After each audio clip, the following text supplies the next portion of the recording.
दुनिया का सबसे प्राचीन जीवित सभ्यता, समृद्ध संस्कृति का देश भारत, जिसके आबाद होने के पुरातन प्रमाण लगभग 6500 वर्ष पुराना है। इस विरासत पर हर भारतीय को गर्व है। भारत में विभिन्न कालखंडों में अनेक राजघरानों की हुकूमत रही। अनेक आक्रांताओं ने आक्रमण किए, लूट कत्लेआम मचाए, ताकत बल पर हुकूमत की। मुगलों और अंग्रेजों ने तो लंबे समय तक राज किया, लेकिन वे भारतीय संस्कृति को प्रभावित करने में सफल नहीं हो पाए।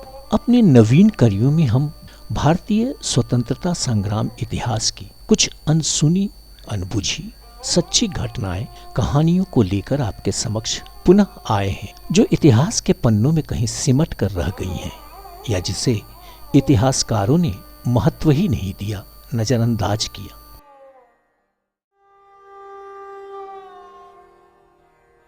कहां गए वे लोग के इस खंड की कहानी समर्पित है आजादी की बलिवेदी पर शहीद हुए आसाम के उन 150 कृषकों को, जिनकी निर्मम हत्या अंग्रेजों द्वारा 1894 में की गई थी।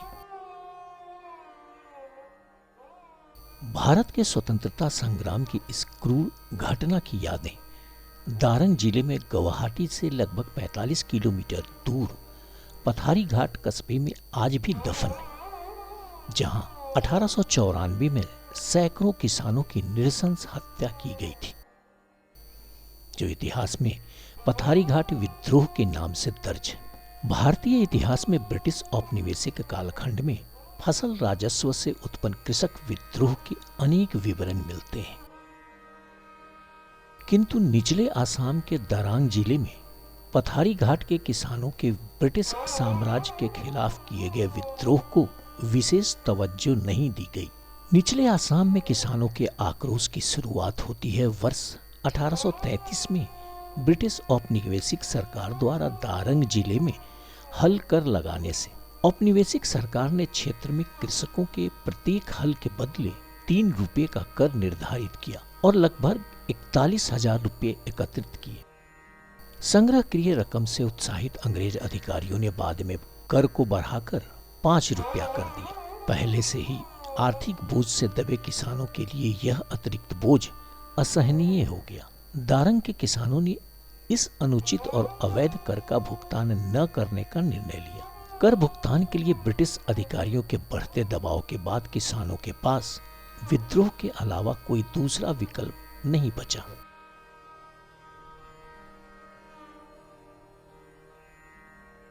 जनवरी 1894 को पथारी घाट के सभी किसान आगे की रणनीति के लिए एक खेत में एकत्रित हुए। जब किसान मुद्दे पर चर्चा कर रहे थे, तभी दारंग के deputy commissioner JD Anderson, police अधीक्षक बैरिंगटन और एसडीओ रेमिंगटन भारी संख्या में पुलिस बल के साथ वहां पहुंचे। अंग्रेज अधिकारियों ने किसानों के हल कर कम करने के अनुरोध को पूरी तरह अस्वीकार कर दिया। किसानों में उत्तेजना हुई, आक्रोशित हुए। किसानों ने ब्रिटिश सरकार के खिलाफ नारेबाजी शुरू कर दी। उत्तेजित किसानों के सामूहिक आक्रोश से वहां स्थिति धीरे धीरे तनावपूर्ण होने लगी। किसानों को शांत करने की जगह अंग्रेज एसपी बैरिंगटन ने पुलिस बल को किसानों पर गोली चलाने का आदेश दिया। पुलिस ने मौजूद निहत्थे किसानों पर अंधाधुंध गोलियां बरसानी शुरू कर दी। 144 किसान मौके पर ही शहीद हो गए और लगभग 150 घायल हुए। बाद में अनेक घायल किसानों ने भी दम तोड़ दिया।